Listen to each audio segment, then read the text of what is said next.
दोस्तों आदावर से मैं अनीस अहमद खान हिंद वॉइस से आपसे मुखातिब हूँ। खबर है कि राष्ट्रीय स्वयंसेवक संघ जो उसके जितने एजेंडे हैं, जब 1925 में हुई थी, उसके 3 एजेंडे लेके वो आगे बढ़ी थी। अयोध्या, 370 और यूनिफॉर्म सिविल कोड। तो 2 एजेंडे पूरे हो गए हैं। अब वो राम मंदिर की लड़ाई के बाद, अब जो राम मंदिर तो उसका पूरा हो गया, 370 पूरा हो गया। अब वो जो अगली लड़ाई लड़ने जा रहे हैं वो कॉमन सिविल कोड या यूनिफॉर्म सिविल कोड की लड़ाई लड़ी है। अगर उनसे कहा संघ के जो और कार्यकर्ता है कि क्यों ना हम ज्ञानवापी मस्जिद और मथुरा की जो कृष्ण जन्मभूमि में है उसको छुड़ाने की बात करें, जहाँ पे ईदगाह, शाही ईदगाह है मथुरा में, तो उन्होंने कहा उसको इग्नोर करके अब वो यूनिफॉर्म सिविल कोड के लिए उन्होंने तैयारियां कर ली हैं और अपने जो शाखा संघ की जो लगती हैं उनमें मैसेज भी भेज दिया कि अगला जो प्रचार प्रसार होगा वो यूनिफॉर्म सिविल कोड के ऊपर होगा। और क्योंकि उनको लग रहा है कि ये जो शाहीन बाग का मसला था जो कि CAA के ऊपर होता है, ये ठंडा हो गया है। ये भी, इसमें भी कुछ हिस्सा यूनिफॉर्म सिविल कोड का आ रहा था, तो ये ठंडा हो गया होगा। लिहाजा हिंदू जो है एकजुट अब यूनिफॉर्म सिविल कोड के ऊपर हुआ, ऐसा इनका मानना है। खबर का डिटेल बताने से पहले मैं आपसे को एक रिक्वेस्ट करना चाहता हूँ कि आप हिंद वॉइस देख रहे हैं तो ज़्यादा से ज़्यादा इसको सब्सक्राइब कीजिए। अपने दोस्तों से भी कहें कि इसको सब्सक्राइब करें। इसके साथ इसकी वेबसाइट पे जाइए, इसके फेसबुक पे जाइए और हमें लाइक कीजिए। हमें सजेशन भी दीजिए कि हम आगे क्या करें इसके अच्छा करने के लिए। और दूसरी बात, पेटीएम के ऊपर आप नंबर जो आ रहा है, कुछ हमें माली इमदाद भेजने की अगर कष्ट करेंगे तो हमारे लिए बड़ा लाभप्रद होगा। हम इसको बड़ा कबूल करेंगे और आपका थैंक भी अदा करेंगे। इसी के साथ खबर में आगे बढ़ते हैं कि RSS की बुनियाद ही सिर्फ हिंदुत्व के मुद्दे पर रखी गई है। हिंदी, हिंदू, हिंदुस्तान, इस तरीके से इनका कहना था कि हिंदी पूरे विश्व की भाषा होनी चाहिए और हिंदी हिंदू सारे विश्व में होना चाहिए और हिंदुस्तान, यानी हालांकि समझ में नहीं आता है हिंदी, हिंदू, हिंदुस्तान क्यों रखा है, क्योंकि हिंदुस्तान तो खालिस्तान अरबी है, क्योंकि जो हिंद है वो सिंध को बिगड़ के बनाए, अरबी में सा नहीं होता है तो हिंद हो गया था वो, तो हिंद की वजह से इसको हिंदुस्तान कहा जाता है।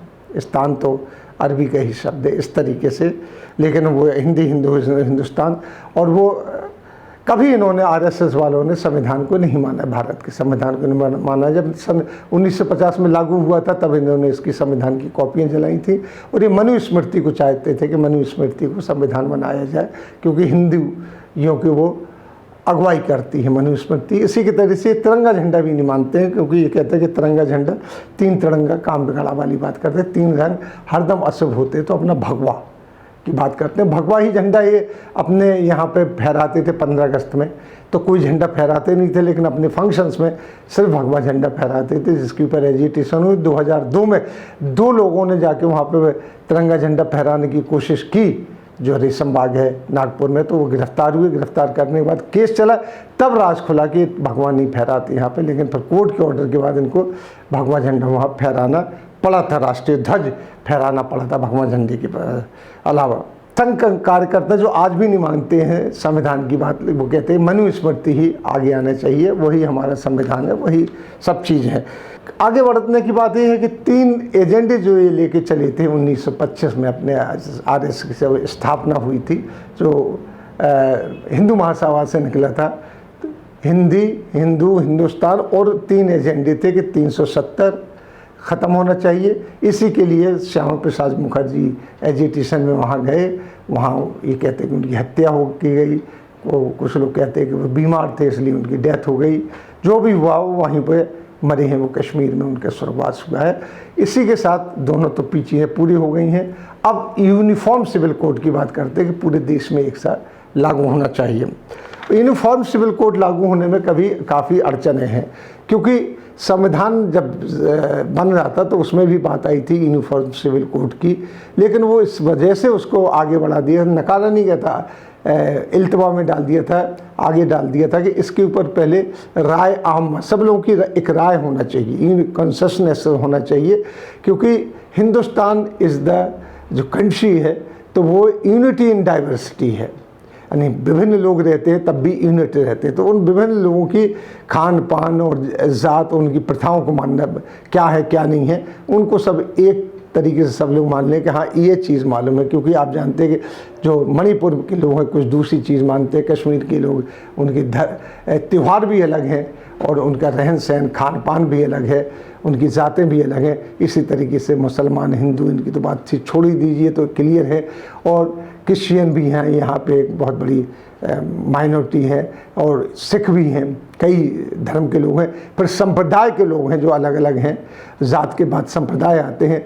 फिर आता है इलाकाई, उनकी ज़ात पात होती हैं जिनको बहुत बारीकी से देखा जाए तो हज़ारों की तादाद में आती है। उनके सबके अलग अलग ट्रेडिशंस हैं, उन सबको एकजुट किया जाएगा तभी मानी जाएगी। उनकी मान्यताएं भी एक हैं, क्योंकि कहीं कहीं आप जाइए, अगर साउथ में जाइए तो कई कास्ट ऐसी हैं कि वहाँ मामा भांजी की शादी हो जाती है।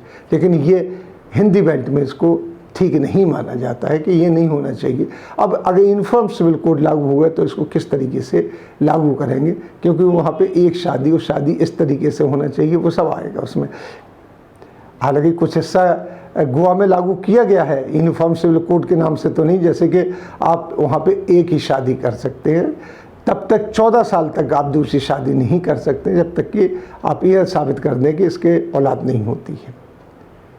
तो वो यूनिफॉर्म से मुस्लिम पर्सनल लॉ की ही एक बात होगी कि मुस्लिम पर्सनल लॉ में आप शादी कर सकते। तो ये एक किस्म से मुस्लिम पर्सनल लॉ के ऊपर एक अटैक माना जाता है कि वो आरएसएस जो भी चीज़ करती है वो सब करना चाहती है कि मुसलमानों के ऊपर अटैक हो। जबकि आज़ादी के 75 साल से भी ज़्यादा होने वाले हैं, तो उसमें अब सब चीज़ बदल गई है। मुसलमान जो पाकिस्तान गया वो पाकिस्तान में जेनरेशन्स बदल गई हैं, भारत में जेनरेशन बदल गई हैं। मेरे फादर भी, मेरा नाम अनीस अहमद ख़ान है, वो मिलिट्री में कैप्टन थे अंग्रेज़ों की, उनको पाकिस्तान जाने का ऑर्डर मिला, वो नहीं गए और अपने गांव वापस आ गए, बुंदेलखंड के हरपालपुर में वापस आ गए, वहीं रहे, वहीं हम लोग पैदा हुए। तो पूरे के पूरे हम लोगों को पता ही नहीं, हमारे ख़ानदान में कोई पाकिस्तान के अंदर नहीं है, तो हमें पता ही नहीं है कि पाकिस्तान क्या चीज़ है। हम भारत के हैं, भारत को ही मानते हैं। इस तरीके से जेनरेशन ही बदल गई, उनके पाकिस्तान से नाते थे, रिश्ते थे, वो सब ख़त्म हो गए। अब हम यहाँ के कल्चर में आ गए, हम दिवाली मनाते हैं, होली मनाते हैं और भी त्यौहार होते हैं, ईद भी मनाते हैं। हमें ईद की राम राम मिलती है, लोग कहते हैं हमारे गांव के, भाई राम राम हो ईद की, वो गले मिलते हैं। इसी तरीके से सेवइयाँ खिला दीजिए, खाते हम। होली में जाते हैं तो रंग डालते हैं एक दूसरे पर।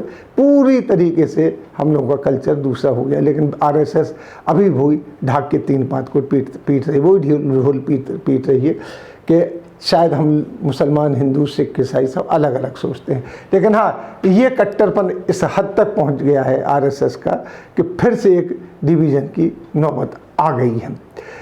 इसके लिए जो लॉ कमीशन है उसके पास भी बात गई थी, तो उसने भी कोर्ट में भी बात की, तो कोर्ट ने कहा कि कंसेशन बनाइए। लेकिन हालांकि कोर्ट ने ये कहा, सुप्रीम कोर्ट से एक जजमेंट आया था, बहुत ताज्जुब है कि अभी तक ये यूनिफॉर्म सिविल कोड क्यों नहीं बना है, इसके बारे में जांच कीजिए। तो लॉ कमीशन के पास बात की, लॉ कमीशन ने कहा कि हमारे पास भी आई थी यूनिफॉर्म सिविल कोड की बात, तो हमने भी वही बात दोहराई थी जो कॉन्स्टिट्यूशन के बनाने वाले में कहा था, पहले कंसेंसस बनाइए। कंसेशन बनेगी तभी तो यूनिफॉर्म सिविल कोड आएगा। हम ये नहीं कर सकते कि एक सिविल कोड बना के सब पे थोप दिया जाएगा, जैसा भाजपा करती है कि अपने कानून बनाती है सब पे थोप देती है। लिहाजा वो जैसे जीएसटी भी देख लीजिए, जैसे नोटबंदी देख लीजिए, और भी चीज़ें देख लीजिए कि सब धड़ाम फड़ाम कर रही हैं। यहाँ तक कि 370 ख़त्म होना जो है वो भी ऐसा लग रहा है कि वापस लाना पड़ेगा, क्योंकि राम माधव कई बार कह चुके हैं कि हम 370 पर ख़त्म करने पर पुनर्विचार करेंगे। राम माधव ये सब चीज़ कह चुके हैं, और कश्मीर की सिचुएशन भी सही नहीं हुई है। तो इस तरीके से, लेकिन आरएसएस फिर चाहती है कि किसी तरीके से फिर यूनिफॉर्म सिविल कोड की बात आगे लाई जाए, और मुसलमानों के एक बार फिर एक एजिटेशन चाहते हैं, जिस तरीके से ये जो CAA ला के ये करा चुके हैं। अब आरएसएस उस पर तो बात करती नहीं कि महंगाई है, विधानसभा ठप है, राज्यसभा ठप है, लोकसभा ठप है, कोई काम नहीं चल रहा है क्योंकि कोरोना वायरस फैला हुआ है। महंगाई आप देखिए, हम लोग जो इतनी है कि हमारा जो GST है वो 23% आज से 1 महीने पहले नीचे आया हुआ था। और कई चीज़ें ऐसी हैं कि बेरोज़गारी के मतलब 15 करोड़ नौजवान बेरोज़गार बैठा हुआ है, स्कूल कॉलेज बंद है, उसके ऊपर कोई बात नहीं कर चल रही है। लेकिन RSS सिर्फ बात कर रही तो यूनिफॉर्म सिविल कोड के लिए ये सोच उनकी अभी तक वही दकियानुसी सोच अभी तक लिए बैठे हैं। इसी के साथ हम आपसे लेते हैं विदा, अगले फिर हाजिर होंगे। तब तक के लिए हमें दीजिए इजाज़त।